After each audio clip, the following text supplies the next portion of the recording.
direction, misdirection sets the stage to turn the page. At the raising of the curtain, I am hurting and uncertain of the parts that we have played. Why must the show go on? I can't say these lines again. Why must the show go on? Must I sing this song again?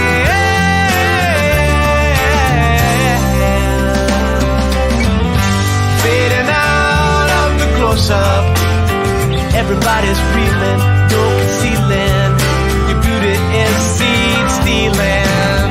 Violins are singing, sunsets waiting, radiating. Your entrance is breathtaking. Why must the show go on? I can't say these lines again. Why must the show go on? Must I sing this song again?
Hello, everybody. My name is Drew.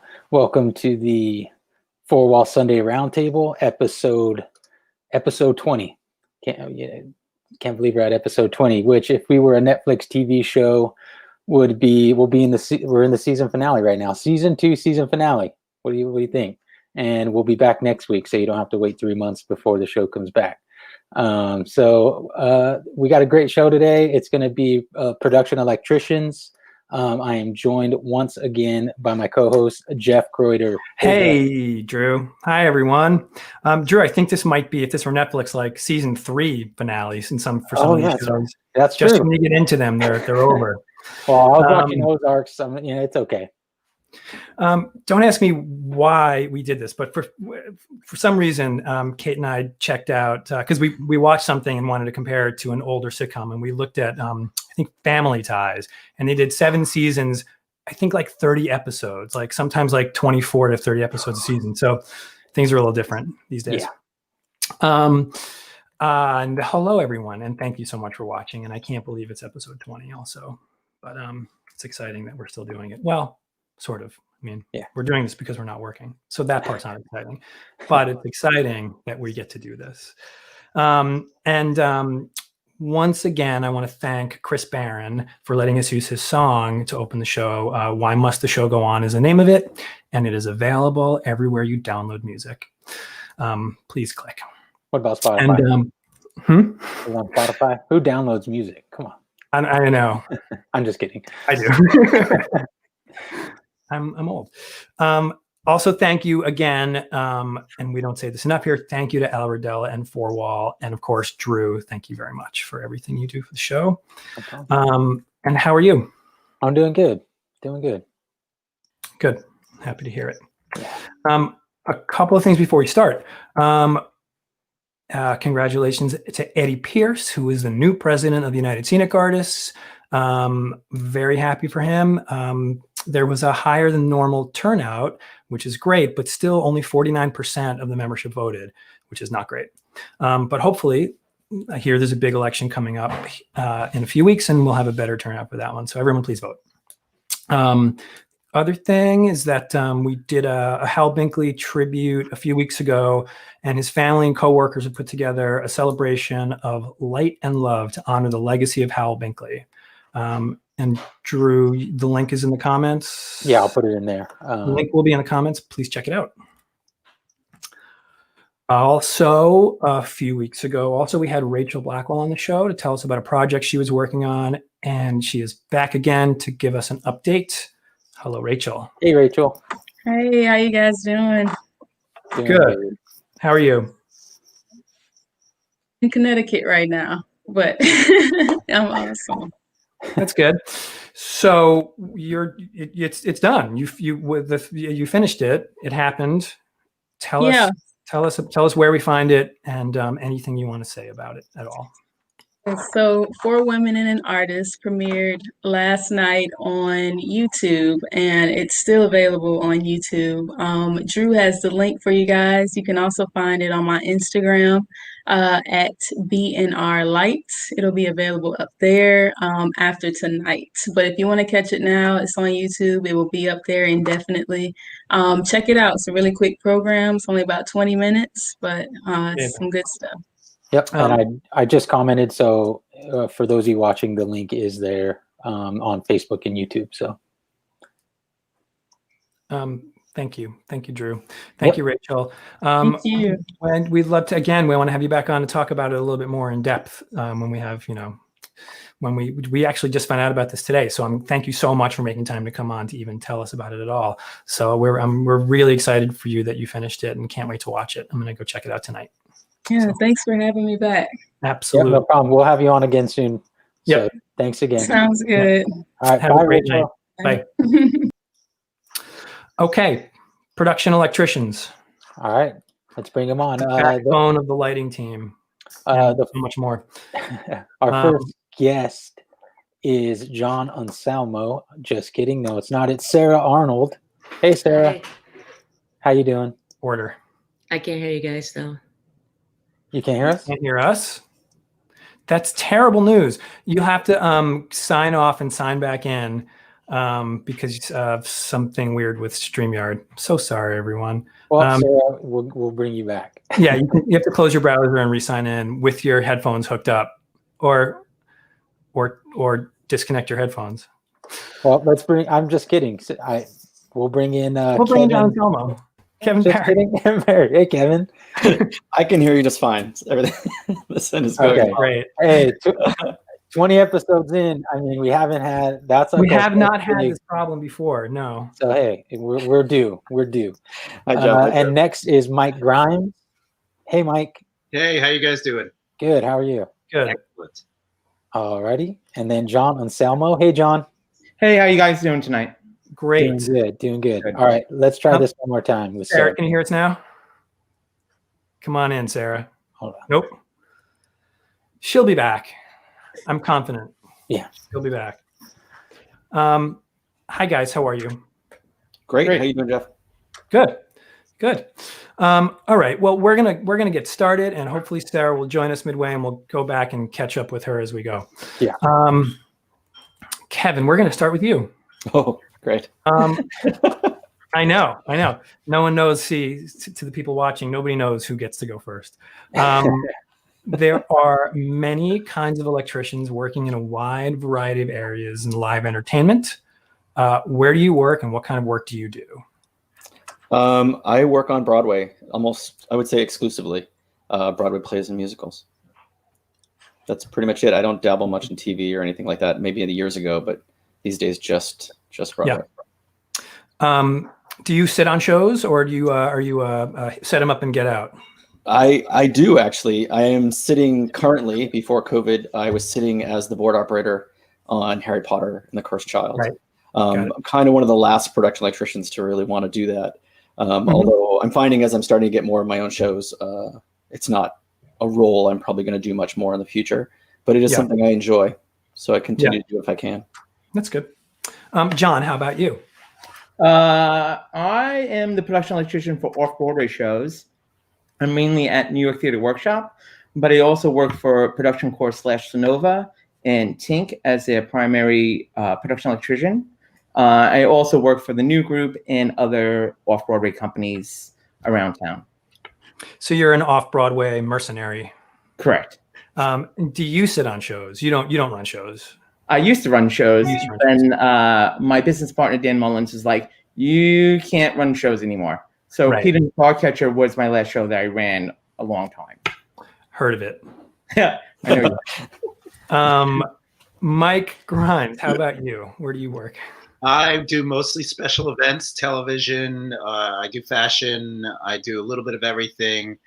What I don't do is plays anymore. That's where I started, but mostly a lot of music, a lot of live TV events, things like Country Music Television Awards, Video Music Awards, a lot of Netflix stuff.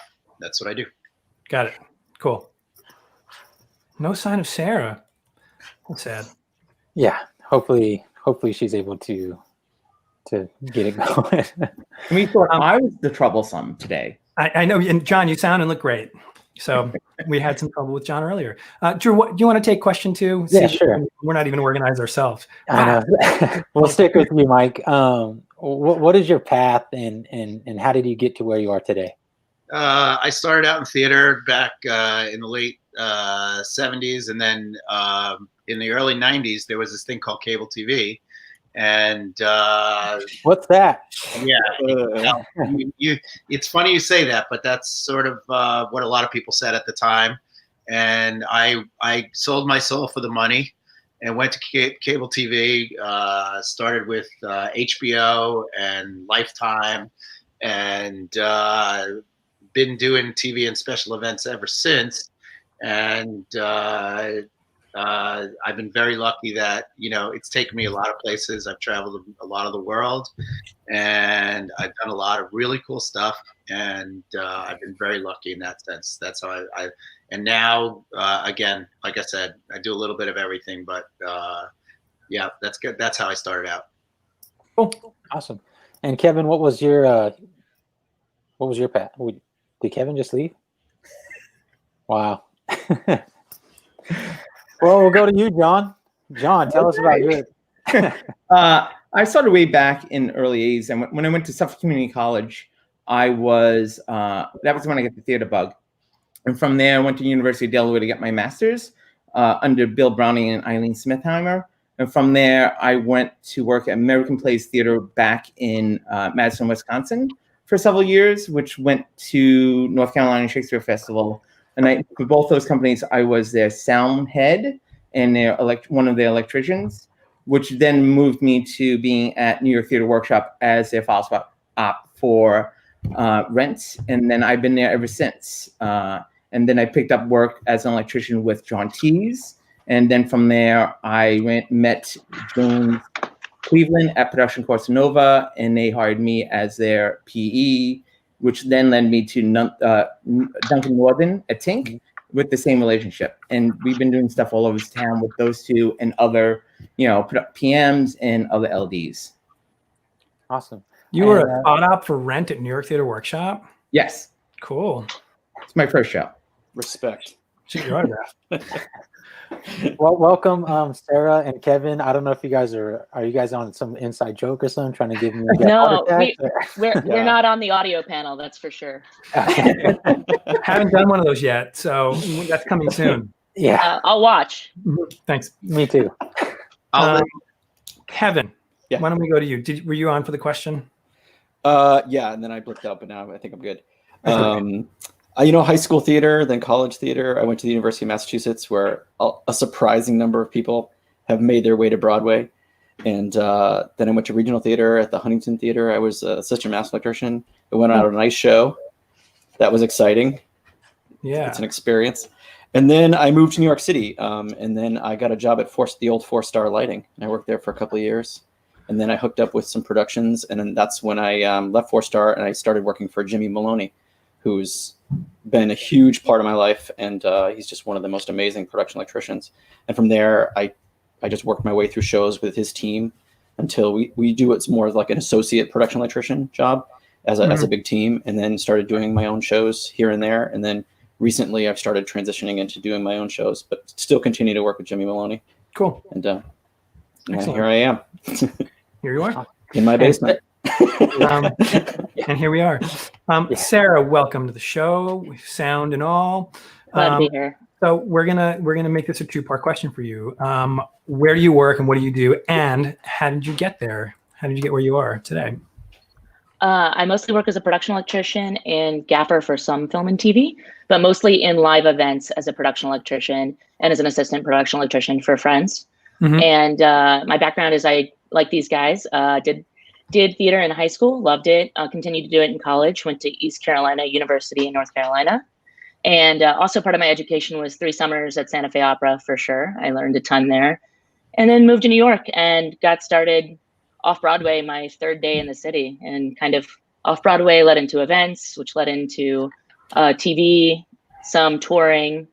And that's kind of been my experience, is mostly events and TV at this point. Yeah. Who were you working with off Broadway? I mean, initially primary stages, second stage. Yeah. With John Tees and that whole team. And I think, Sarah, you and I crossed over at some point with John. Yes. When I also worked as a house technician at 59 briefly. Right. And John, you were there often too back at that point. Yes. And you too, Jeff. Yes. I think I did the first or second show in that building. Old. Okay. Well, Sarah, we'll stick with you. You just finished telling us where you work.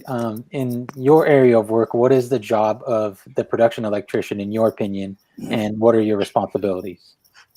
Well, with the events, which is the most of what I do, everything from the initial site survey and helping to make good choices for the lighting installation and integration with all of the other departments, to laying out the circuiting and the addressing of the fixtures and working with design team to, anything that doesn't look like it's feasible for the space, because I work in a lot of found spaces. Mm-hmm. And, then shop prep and load in through show. And sometimes that's all in the same day. So it can move really quickly. Right. And Mike, what about you? What Much the same as Sarah, except in my gaffer role, I do more. I do a lot of laying out shows, but I tend to be more of a lighting production manager, in the sense that I deal with producers, I deal with lighting designers. A lot of lighting designers nowadays who wave their hands and do a lot of paperwork. Don't do any paperwork. Nonsense. Jeff, do you do paperwork? I do. Don't feel attacked. Anyway, but it's also more of with bigger shows, it's more of coordinating with other departments, and again, as Sarah said, moving into spaces no one's ever seen and making them work for everybody, and also surprisingly, coordinating things like travel and hotel rooms and things like that, because I've done it for a while, and a lot of people on the production end, there are sometimes they have no clue about getting people around and getting what people need, Right. Getting what they need. Yeah. And Kevin? I agree with all that. We do a lot of the same things. I always joke with the lighting designers that their problem is from the nose of the light forward, and my problem is from the nose of the light back. So I think, people don't really realize production electricians have so much to deal with the networking technology and all of the control structure and all of that. And then putting together a good team is, my job. It's something I enjoy doing, putting together a really good programmer with a really good, sometimes even get to recommend an associate, since we work so closely with them. And, then day to day, just working with the local crew to execute, so that the designer has all the tools they need. And, supporting the designer. That's really first and foremost. Yeah. And John, do you have anything to add, or? No, I agree with Kevin. Trying to surround yourself with a great team and supporting the LD at the end of the day, so the show can get done and what's in their vision. Yeah. So, John, let's stick with you. And can you give us like the Cliff Notes version? Does anyone still know what Cliff Notes is? The Cliff Notes version of what your time on a show is, start to finish. Like, you get hired and what happens? Is there a quick way to do that? Maybe. Let's see. I mean, we've done many shows together, Jeff, so we'll see how we can do this. Normally, once I get booked, I want to talk to the PM and the LD to find out what their needs are for the LD, and then labor and schedule from the PMs. And I usually stay on, and that's usually about a month or so in advance, maybe 2, sometimes I know if I'm lucky. And I usually save it to show all the way through opening in some facet. Because I have several other shows going on, my assistants will cover me when I'm not there, especially during no calls and stuff like that. But usually once we open the show, I'm gone unless the LD or the PM or the board up calls up, something's not working and it's an emergency call, and then we'll come in and fix whatever we need to do. And then we're not back until strike. Yeah. And then we should make the show. And Kevin, how about you? Is it, similar? Oh yeah, absolutely. Mm-hmm. A little more hands-on and a little more, for me, being there day to day, but, getting everything up and running. It starts even as far back as the shop order. That's really, I'm passionate about getting the shop order because that, paves the way to getting all the equipment we need on site. And then there's a lot of meetings. People forget how many meetings we have to do before we even hit the space, and how many meetings there are night after night. And then, getting everything in the building, everything plugged in, started up, and then getting the designer in for focus. So, I love process, and I love trying to get it done the same way so that we don't forget anything. Because there's so many moving parts. And you work in an area where you can do, if you working on Broadway, it is similar. It's not the same every time, but at least the model is very similar. Yeah, you try. You try really hard. You try really hard. Right. Mike, how about you? The difference being for me, it could be, I could get a plot 2 months in advance. I could get a plot 2 days in advance. Sure. And hopefully I have, for me, it's a lot about connecting with the other departments, but, I lay out the show, I address all the fixtures, all that kind of stuff. But usually it's a lot about the space and what the space is and what the designer wants for that space and what the producer wants for that space. I'm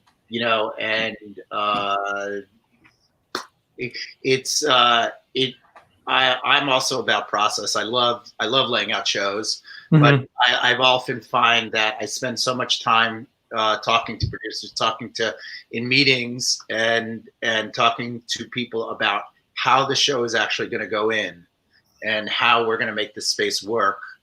So I spend a lot of time doing that. And, and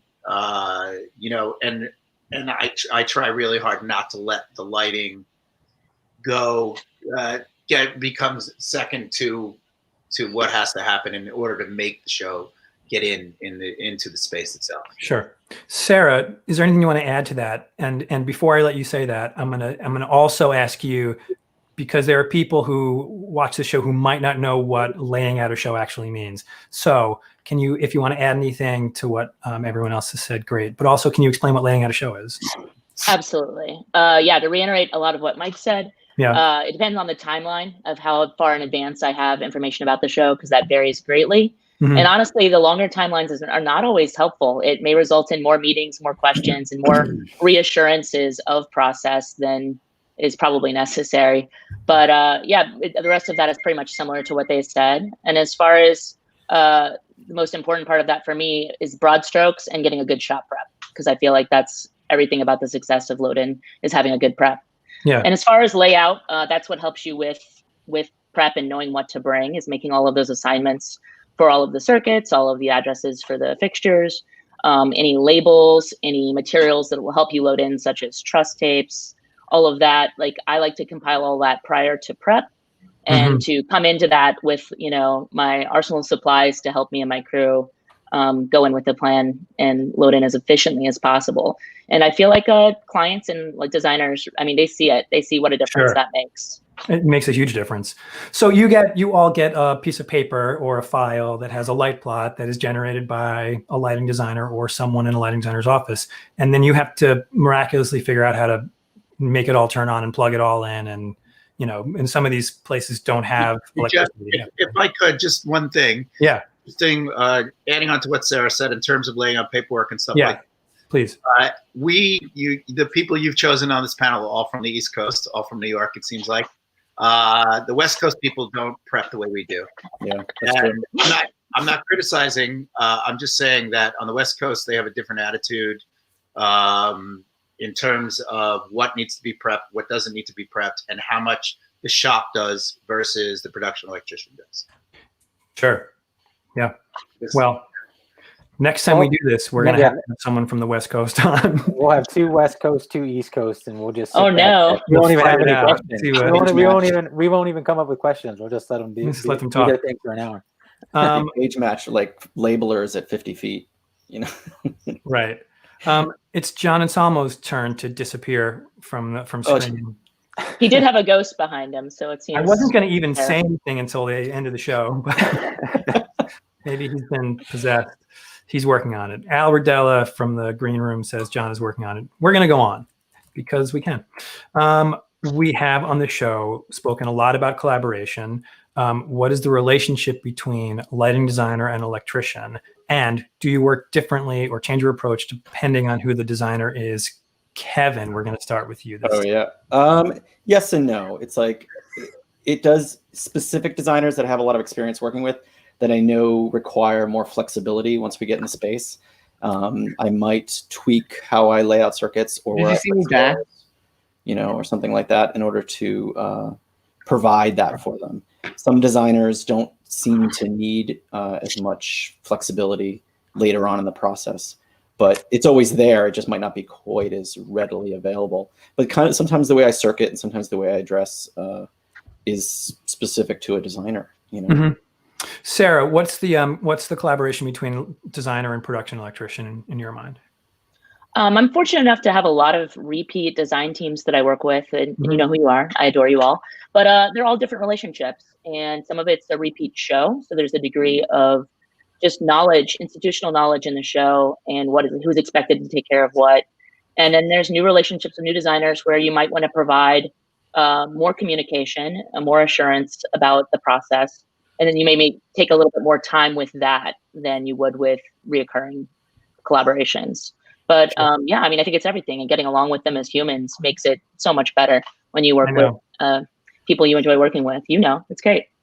It is, hopefully, sometimes. John, welcome back. Sorry about that. No, it's okay. It's so easy, it seems, on this panel. 20 episodes in, we've never had this much trouble. So thank you all for making us realize that we have to be better. Yes. Drew, it's us. It's got to be us. John, what's the relationship between lighting designer and production electrician? What is that collaborative effort? I mean, for me, it's really communication and just talking to them on a regular basis. Even before we get the plot, just making sure we're on the same wavelength and what they need. And like, we go into a lot of spaces that I've been to, so I have a lot more insight for some designers who have not really worked in Off-Broadway that much and don't know the space. I've been to many spaces in Off-Broadway, but it's about communication at the end of the day. Yeah. I think you've been in every Off-Broadway space. Is there one that you haven't worked in? I'm not sure. Maybe. Well, there's 1 or 2. So yeah. So actually, John, I'm going to ask a follow-up question because you do commercial off-Broadway theater, which is closer to the Broadway model, and also not-for-profit, like the workshop. Is there a difference in the approach for you, or do you still go at it the same way? For me, it's different. Like each show is different. Like the workshop, I deal with the bidding of the show out to the shops. And then for, Off-Broadway, there's a lot of those shows we bid the shows, but I have no inkling of what's going on with that. A lot of times, when I'm brought on board, there's already a conversation with a shop or we're about to bid it out. Sure. So, each show is a little bit different from each other. Got it. But, at the end of the day, I still do the same job that I normally do. And don't really, it's just the communication, it may be different from show to show. Right. Okay. Mike, we're not skipping you. What is in your mind? What's the relationship between electricians? I try to like really. I'm a big hand holder. I try to find out what designers like, and my 2 main clients. One still drafts by hand, and he's a genius and knows exactly what every light does in every in every position, and the other one waves his hands and makes lights happen everywhere they are, anywhere in an arena. And I try to really hold everybody's hand, and I try to give them everything they want. Some have called me an enabler, and at the same time, I'm good at saying no, they can't do that. But yeah, I really try to give them everything they want and try to make them feel as comfortable as possible, and try to let them have the time to do their jobs, because in the shows I do, a lot of times, you have a day, you have 2 days, and I want them to feel comfortable when they walk in the door, that they have time to cue a show. They have time, they know what's going on in terms of other departments, because more often than not, they don't. Yeah. It is all about the time at the end of the day. I mean, no pun intended, but it truly is. Yeah, we can't, as a designer, we can't do our work until you do your work. And so, I've said this on the show before, that the production electrician's probably the most important part of the team. Because a lot of people can walk in and turn lights on and off. Maybe not, it's subjective, but not everyone can plug it in. That's really hard. And John, I'm going to go to you, John, for this one, which is a follow-up. And I'm going to you because it looks like your ghost is raising its hand every single time. What is the relationship between the electrician and an assistant or associate designer?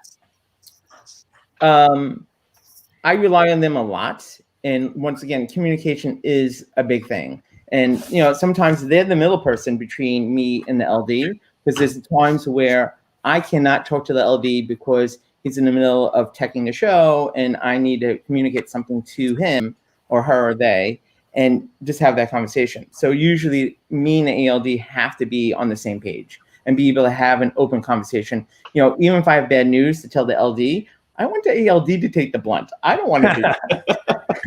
Coward. Sorry. And so the relationship with the ALD or the associate, it's very important for me to get my job done and get it done in a timely fashion. And what about you, Sarah? Yeah, I would say the more people with more information, the better. And also, if it's a new designer, it might be a good indicator of what's not okay or what standard practices is someone to kind of ask questions to directly, to maybe not be bugging a designer, like he said, if they're busy in a meeting. So yeah, I love it when I have multiple designers to work with. Definitely. And Mike, do you have anything to add? I work with a lot of designers who don't work with assistants, and I wish they would. And I tend to be given more responsibility than I want, making artistic decisions that I don't really want to make. And I wish they would. I wish we had more assistants. And when I see an assistant, pretty much, I'm usually a pretty good judge of character in that sense, and I can pretty much tell right away whether I need to talk to them or I need to talk to the designer. I mean, that's really what it comes down to. I much prefer having as many assistants as possible. Yeah. Okay. And Kevin?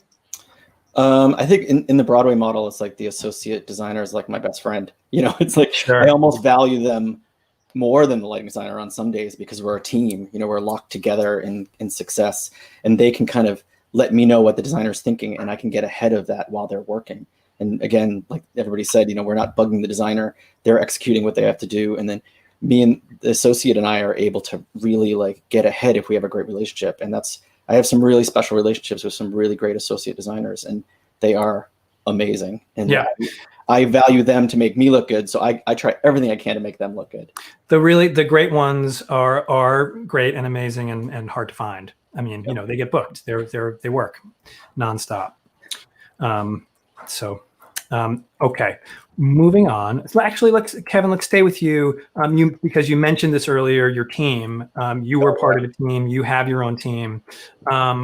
You have a group of regulars that work with you. What does that mean to you? What is the team that you surround yourself with? When I first started working electrics on shows, I was teamed up with Carlos Martinez. We were a two-man team for years. Yeah. And then we moved on to other projects. And then I've worked with the model that I was taught and the way I learned was that it really takes two to do a show.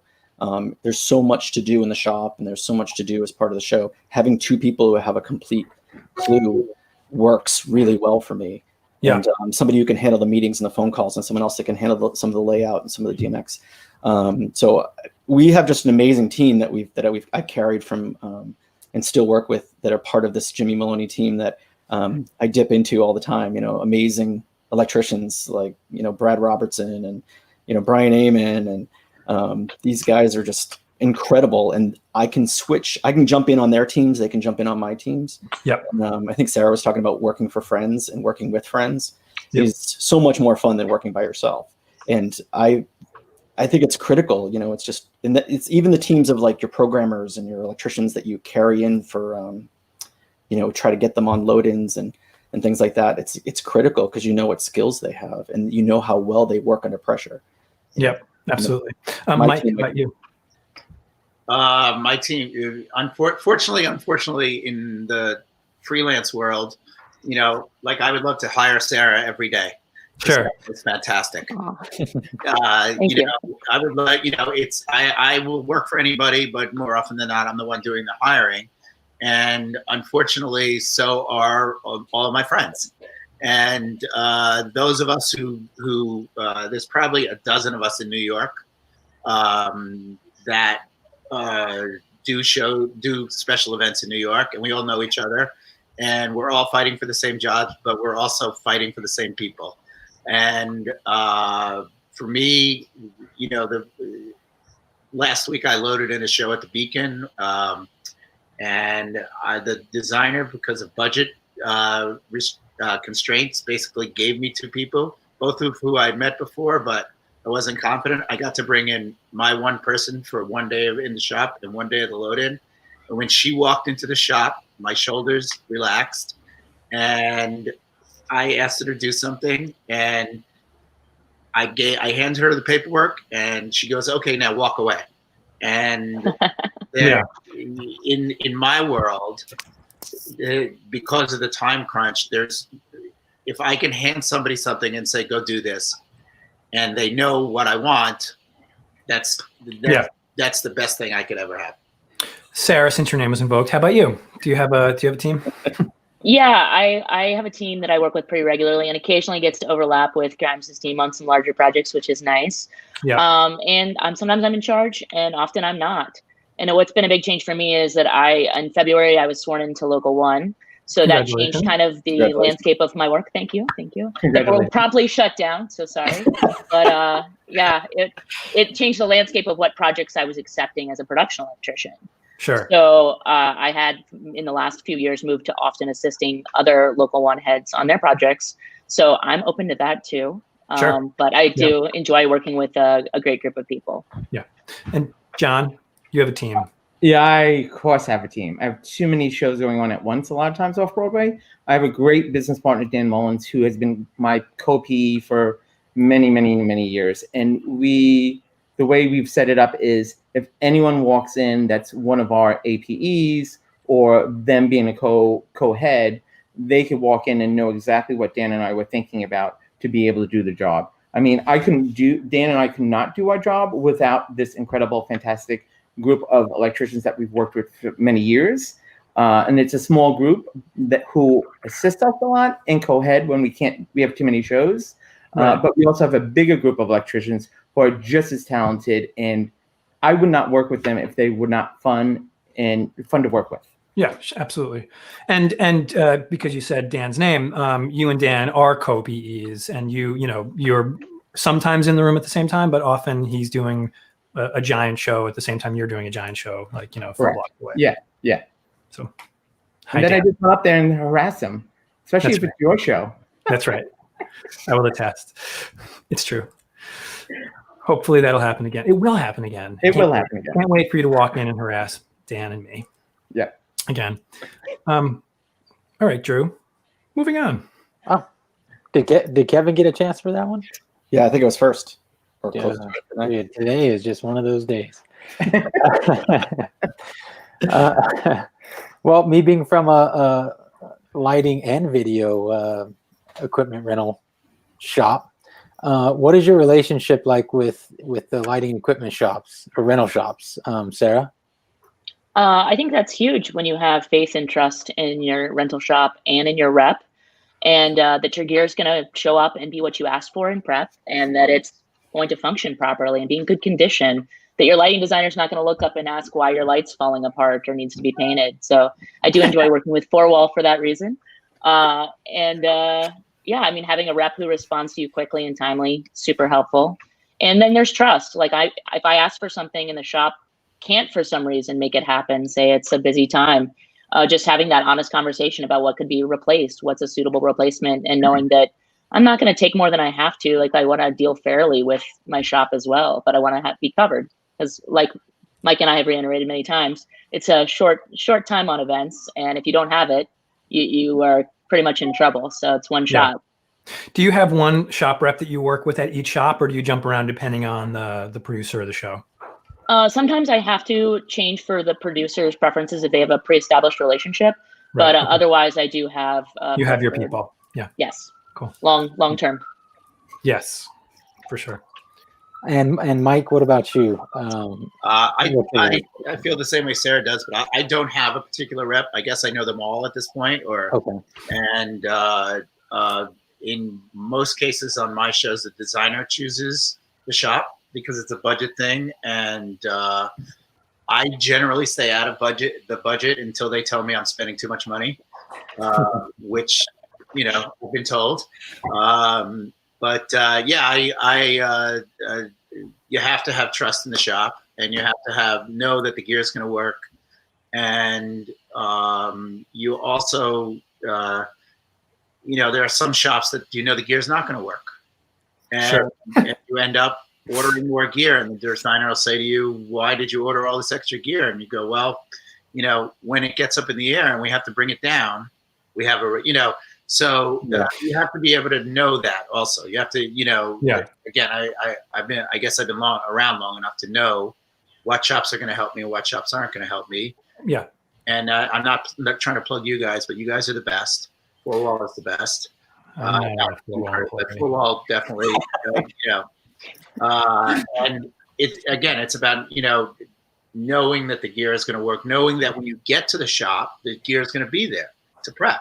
Yeah. So and the kind of shows you do, you don't have time. I mean, if you're walking in, working one day, the show's over before you get it fixed. So yeah, I mean, I've seen Kevin in the shop where I've come in 4 or 5 times, and he's working on the same show. Right. And that you're just jealous, Mike. Very jealous. Yeah. Yeah. Mike, you make it easy for us to pass it along to someone else. Kevin, how about you? No, it's true. And what Mike says is exactly true, because the Broadway market, it was always told to me, it's a marathon, not a sprint, and true. The lighting design, the equipment might shift dramatically from the whole preview period all the way through to opening. Yeah. And so the relationship with the shop is critical. Honestly, I need favors, and sometimes they need favors from me, and having that open conduit, I almost always have the same salesperson, and that relationship to me is really important. And even having, I worked in a shop, a lifetime ago, and I even have relationship with department heads and things like that in a lot of the different shops. And that's really important to me. If when I do my layout, I like to be in the shop for layout. Yeah. Because I can walk back into any department. If there's a piece of gear I don't know, I can say, "Hey, what's this like? What kind of maintenance are you doing on it? Is it a piece of junk, or is it really great?" And I can get it right from the shop help. Hand pick your own color scrollers.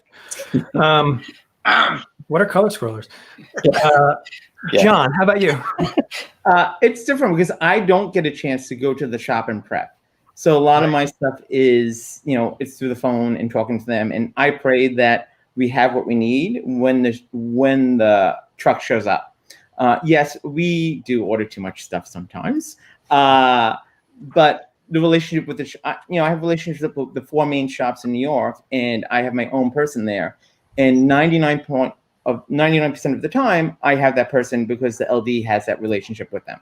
So at the end of the day, I know who I'm going to. And even if I don't go to the same person, I know the other people in the rental area as my my representative. And but even if you order a lot in the beginning, the shows run long enough that it's not going to sit on the show for the entire run. It'll go back a few weeks later. Correct. So up front, there might be a ton of gear sitting in the lobby, and everyone's like, "What is all this stuff?" But it's it doesn't. Yeah, and we normally send it back like 2 or 3 days before we hit first preview. Is when we normally send it back, so the audience can come in. Yes, there's always that mad rush. All right, mad rush. It's a great segue. Here we are, 45 minutes in, running out of time again. We're going to do something we've never done before, Drew, on this show. We're going to do a lot of firsts on this one. That's I know. But here it is. We're going to do a quick fire section. So the answer should be short, 1 word to a few sentences, and we're going to get through this so fast and get the show under an hour, hopefully. All right, here we go. Kevin, I'm going to start with you, and we're going to do one, go through one by one here. Starting easy. Morning coffee break, especially in a Broadway theater. It's my favorite time of day. What do you eat and drink for morning coffee? Oh, I want a donut and a Diet Coke, but what I probably should have is an apple or a piece of fruit and water. John Anselmo, what do you have at the morning coffee break? I'm normally drinking water and maybe a bagel if I'm hungry. Sarah? Iced coffee with almond milk and slam of water. And Mike? Hot tea and an orange. I'm staying with Mike. What important skill do you have that people want to do what you do need? You need to be able to, smile while you tell people to go screw themselves. Yes, that's true. Kevin, important skill needed to do what you do. I think you need to not be overwhelmed and be able to plan ahead, think well ahead. Be flexible. Order of operations changes quickly on events. John. Be positive. Have a great attitude. Yeah. You guys should all work together to be like it's all true. Everyone watching who might want to do this. These are all very important. All right. John, staying with you. Innovation that has made your job easier.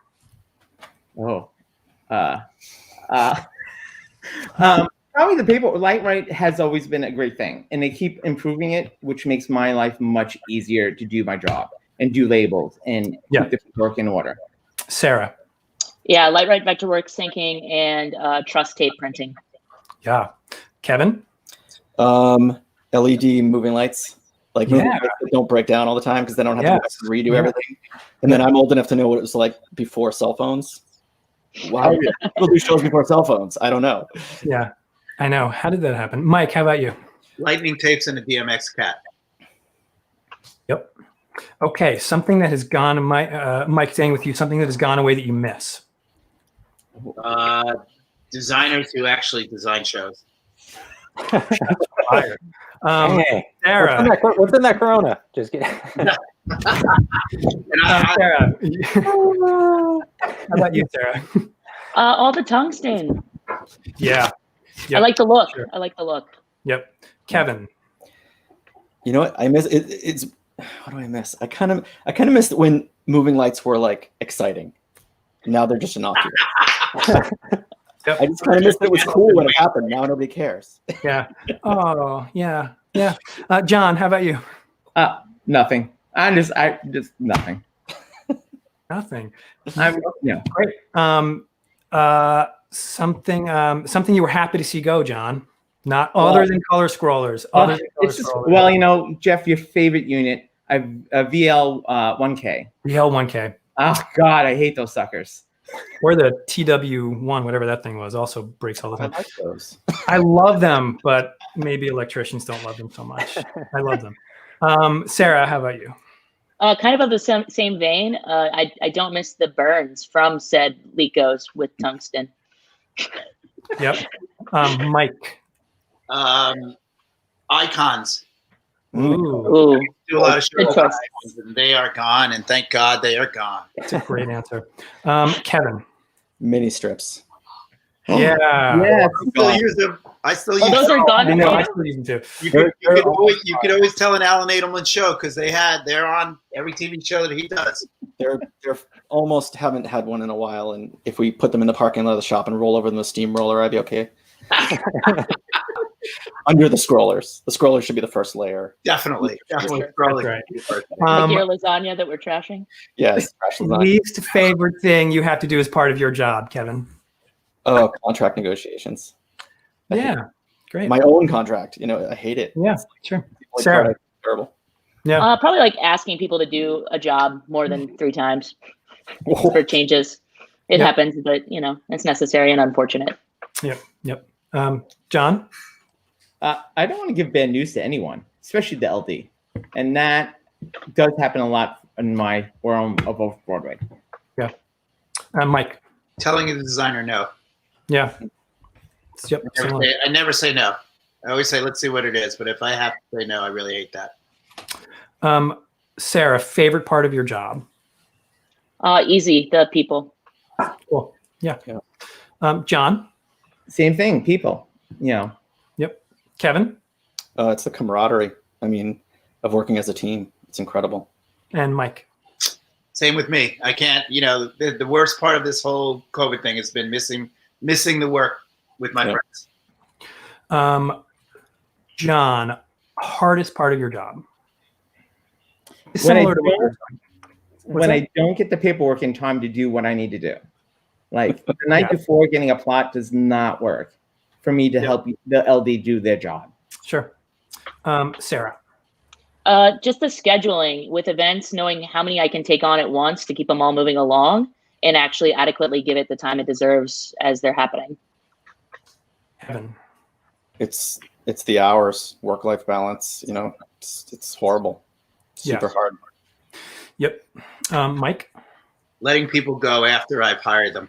Mm-hmm. Booking, where they cut things on the show, or they, and it's 3 days before, and you book somebody for a week, and you gotta let them go. And that sucks. I can't believe no one said like LED tape as their least favorite thing. I feel like that's like, isn't that everyone's least favorite? Yeah. It's fine. It's fine my favorite right now. Great. Okay. So this next one, you can do a longer answer. We're heading to the end of the quick fire challenge. John, how have advances in technology changed the way you work? For me, because we're off Broadway, we can't afford anything usually. We're now getting into LEDs and trying to figure out how the hell to use Universal. How many universes do we need to do our job? And that sometimes bites me in the butt. Yeah, sure. Especially in theaters that have permanent installations where you're not bringing dimmers in, you don't bring universes in. Right. Like, if somebody specs 100 LED Lecos, of course, problematic. Yeah. Sarah. Similarly, like the innovation of LEDs has been huge for events. The flexibility it provides, being able to do different color temperatures for different times of day, for different looks, all of that is super helpful. For fashion, for instance, different designers could select that to a degree and work with photographers about what they want without us making any adjustments or running around and trying to change gel. So it's huge. Yeah. Kevin. It's sort of, I guess it's the networking, and it's forced me to be more organized, and also the collaboration across different departments. That the technology has made that a lot more accessible in the Broadway market, and it's also made it more challenging. So I have to be really organized when it comes to all of the technology, and everything has an address now, and everything has an IP address, and everything talks to everything. Yeah, that can bite you very quickly. Yep, absolutely. Mike? I have to hire smarter people. Because I honestly, I'm not smart enough to keep up with all the technology. And I have, and I know that. I know how it works, and I know how to get from one place to another. But it's really, a lot of the people that work with me and for me, it's because they know stuff. They can make it happen much faster than I can. Yep. Okay, Sarah, going to you next. What do you miss most about live entertainment being shut down? What we've all kind of said, the camaraderie, working with my friends, the satisfaction of a good day's work, in a while. Yep. Yeah. Kevin, what do you miss most about live entertainment being shut down? I miss creating things, looking back on your day and see where you got from point A to point B with the team. And it's not quite like that at home. I can't create things the way I could before. Yeah. Mike. Certainly the camaraderie. There's no doubt about that. And for me, whenever people say, "Oh, it's going great, it's going great," to me, it's about when all the lights turn on and they all work, and I stop running. And I am an instant gratification kind of guy. And when everything is working and I get a chance to just step back and go, okay, that's good. And that's what it is for me. Yep. John. All above, Yeah. Having it walk, when it's all done and it's working, it is like a relief. And then doing that with your friends and colleagues, I miss all that. Sure. We all miss all that. Yeah. Okay. Segue. This is what we call a transition. Yeah, that was a fun first Jeff Croder rapid fire question segment. So It's tough. Yeah. We're going to do it again. We're keeping it. Yeah, for sure. That was awesome. So Sarah, what were you doing when you were told when you were told to shut everything down? I was going out of town for a site survey for an episode of David Letterman's My Next Guest. So, yeah. So then I wasn't going out of town because the city was shut down. Yeah. Hey, John? Oh, it's a long list.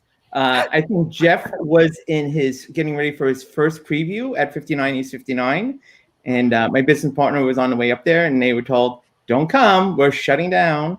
I was doing another show, and I was told that we need to stop focusing the show. We were also doing FDNY has an install that they're doing, and we were in the midst of trying to get that done out the door. Basically, we did 7 shows in 8 days and either got them to a stopping point or struck them or got them ready so when we do come back, we could do it by March 22nd. So it was a busy week. Wow. And Mike, what were you doing?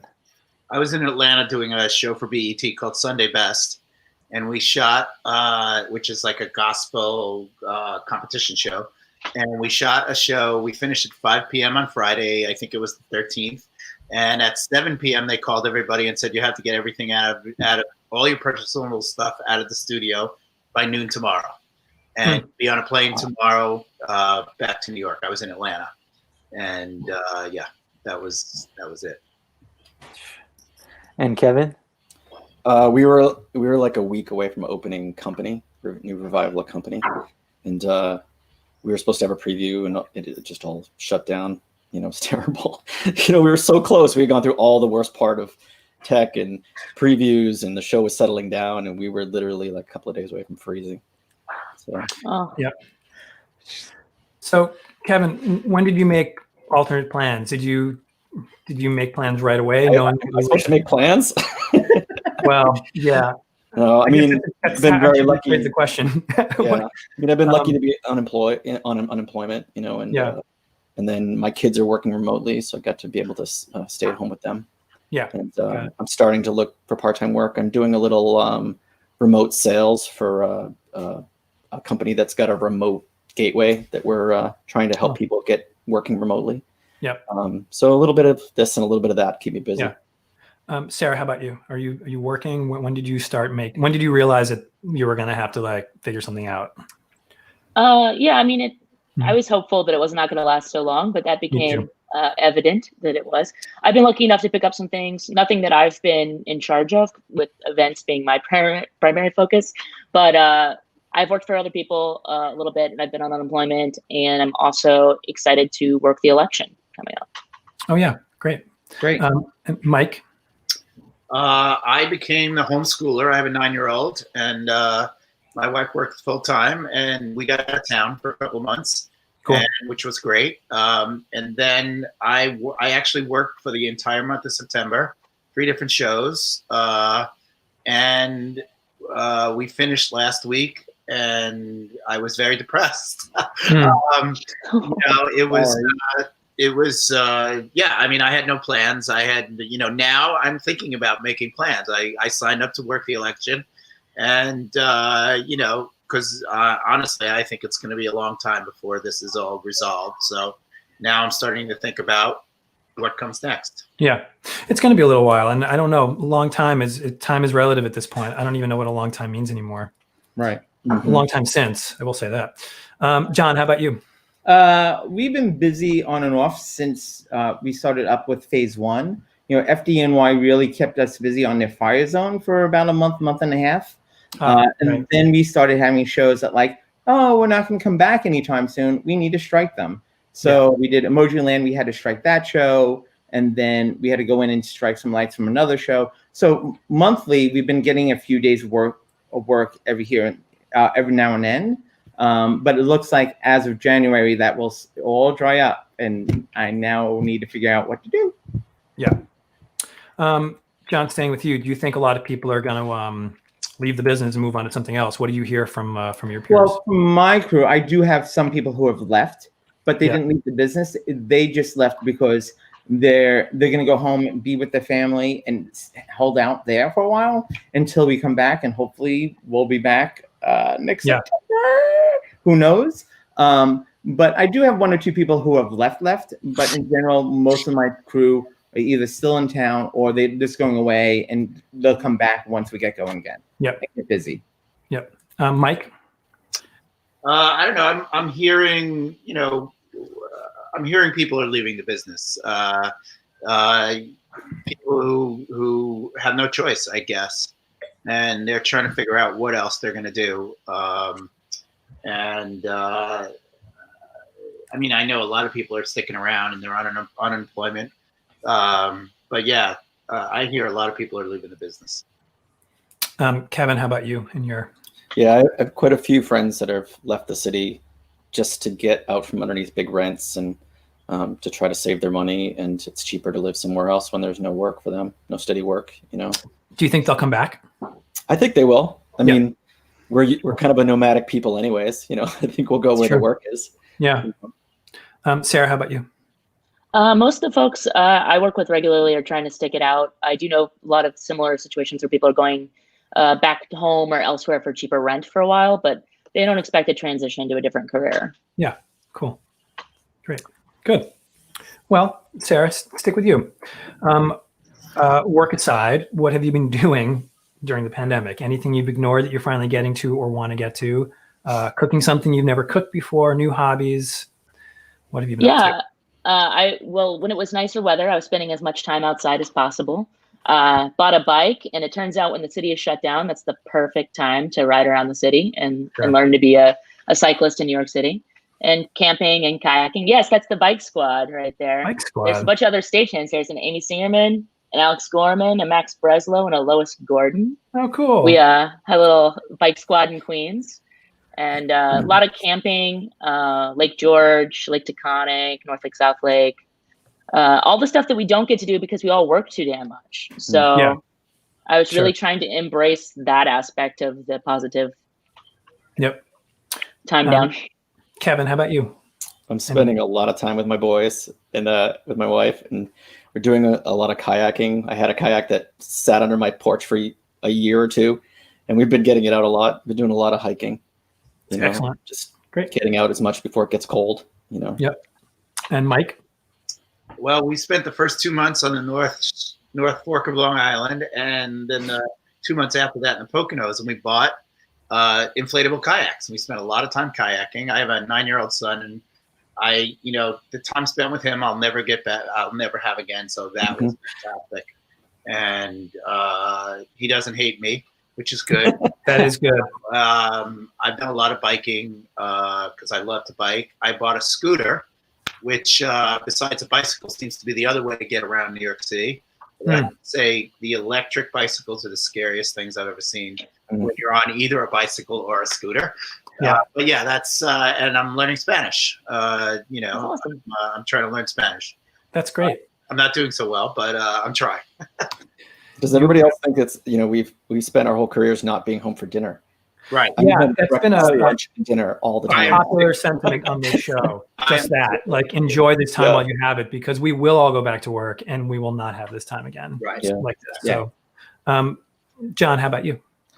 Just spending time with my family out in Long Island and all my friends, because I don't get to see a lot of my friends because either they've moved on from being an electrician to becoming nurses or doctors, and also the friends that I work with all the time. So we've been spending time either up at the lake or upstate or in Central Park and just gathering around. and having a good time. Cool. So this next question, I think now, Drew, there was someone asked a question that we wanted to get to, and it does tie in with the next thing. What was that? It was from Harrison. So, yeah. Go ahead. How does someone early in their career make the jump from being a day labor electrician to working as an assistant production electrician or as a production electrician?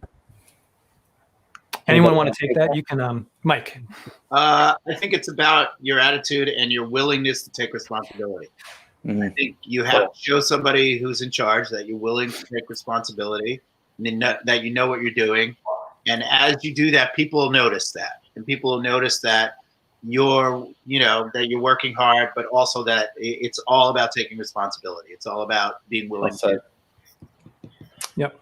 Anyone want to add anything? Sarah, you had your hand up. But I was also going to say, specifically when you talk to that person in charge, ask if you can get on a shop prep to learn more about that process, because that's a big part of it. And another important thing is just the relationship with the designers. So if you have a lighting designer who's also starting out, and perhaps you guys are on parallel paths, you can collaborate on projects as you're both learning and build a relationship. John or Kevin, anything else? I mean, just that a lot of people show interest in it and they kind of figure out what the job is and they don't show as much interest, but it's the follow through. If you have to carve your own way. But I had so many great mentors. Like, my biggest mentor, Jimmy Maloney, was always there for me, answering all my stupid questions. And you find someone you admire and show interest, but follow through. Yeah. Yeah. And, the other thing is just have a positive attitude. For me, and having my electricians move up, a lot of them had a really great attitude, and I just like working with them. And I'll move electricians up to an APE position over time when I feel they're ready, or if they're really interested, I'll start having that conversation and work with them and get to move up. Yeah. We've come to the end of our show. Is there anything that you guys, having spent the last hour with each other, want to ask each other or say anything? Any comments that you have? Are you guys interested in starting a production electrician paddling club since everybody bought kayaks? Yeah, absolutely. Start here. I'm in. As long as I get it in my hand. Email Sarah to make a Google group or something. We'll make shirts. It'll be great. You guys are amazing. Anything else? Anything you want to retract that you said that you're like, wait a minute, maybe I shouldn't. Maybe I've offended someone. No, you guys didn't offend anyone. You were great. I think it's fun. Can we offend somebody? And I guess it's okay. We never get to hang out together. We're all working on separate shows in separate buildings. There can only be one production electrician in every room practically. So it's great to be able to talk with other ones. Yeah, definitely. That is the other reason we do this. So I'm glad. Thanks for saying that, Kevin. Well, thanks. Go ahead, Drew. Anything else? No, thanks everybody. It was a wonderful panel, wonderful discussion. If we had an award for best background, John, the goat. well done. I mean, every time I look at it, I want to start laughing. So, it's also well placed. It's not just a fun background. It's like smart. Yeah, I spent all day on it. I like it. Awesome. Well, thank you again, everybody. Thank you, everybody, for watching. I am going to go get a 6-pack of Corona. Thank you, Mike. Thanks, everybody. And thanks, everyone. We'll see you again next Sunday. Yep. All right. Bye. Bye, everybody.